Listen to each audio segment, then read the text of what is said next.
নমস্কার বন্ধুরা, কেমন আছেন সবাই? আশা করি খুব ভালো আছেন। আমার ভিডিওগুলো দেখছেন তার জন্য অনেক অনেক ধন্যবাদ আপনাদের। সাবস্ক্রাইব করছেন, এইভাবে পাশে থাকবেন, সাপোর্ট করবেন।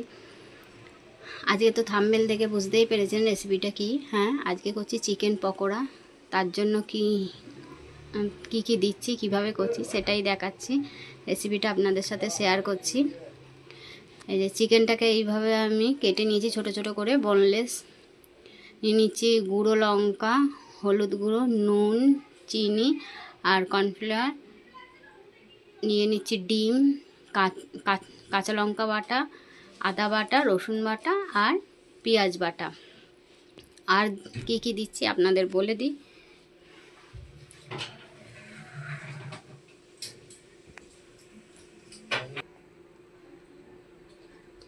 আগে এইগুলোকে একসাথে মেখে নেব।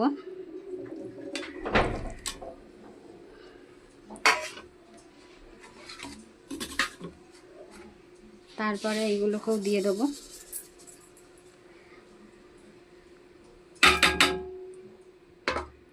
তারপরে এই ডিমটাকে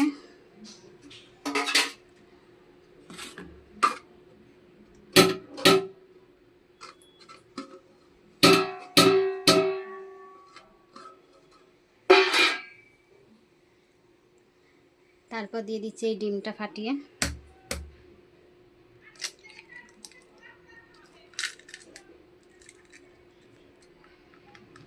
ডিমটা দিয়ে দিলাম। এবার এগুলোকে একসাথে মিক্স করব। এর মধ্যে আরও কি দিচ্ছি একবার দেখিয়ে দিই।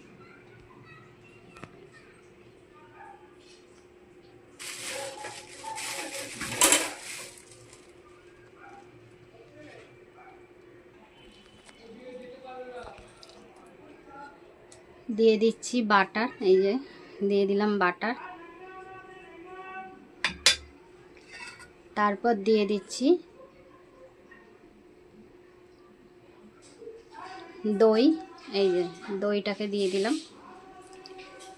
এগুলো একসাথে মেখে নেব। লেবু দিলাম না, তার জন্য দই দিচ্ছি।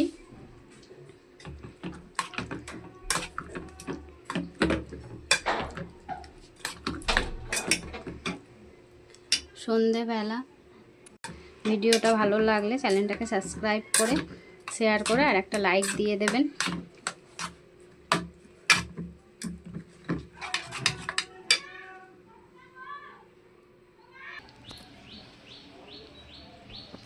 এই যে বন্ধুরা, তেল আমার গরম হয়ে গেছে। তেল দিয়ে দিয়েছি, তেল আমার গরম হয়ে গেছে।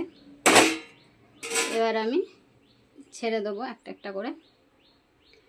আপনারা চাইলে 2 ঘন্টা আগেও ম্যারিনেট করে রাখতে পারেন, কারণ আমি তাড়াতাড়ি করে করছি বলে সঙ্গে সঙ্গেই করছি।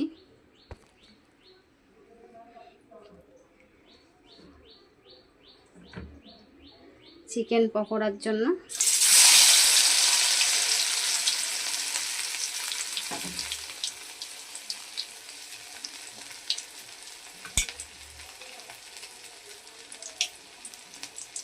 এটা একটু পাতলা হয়ে গেছে। এই দেখুন ভাজা চলছে। সবগুলো আমি এইভাবে ভেজে নিয়ে এই যে বন্ধুরা, আমার চিকেন পকোড়া রেডি। আপনারা এটা গরম ভাতেও খেতে পারেন বা সন্ধেবেলা মুড়ি দিয়েও খেতে পারেন। আমি কোনো শেপ দিয়ে করিনি, যে কোনো শেপেই আপনারা করতে পারেন, কিন্তু এর টেস্টটা হয় খুব সুন্দর। একবার আপনারাও বাড়িতে এইভাবে বানিয়ে খাবেন। আর ভালো লাগলে রেসিপিটা একটা লাইক করে শেয়ার করে দেবেন।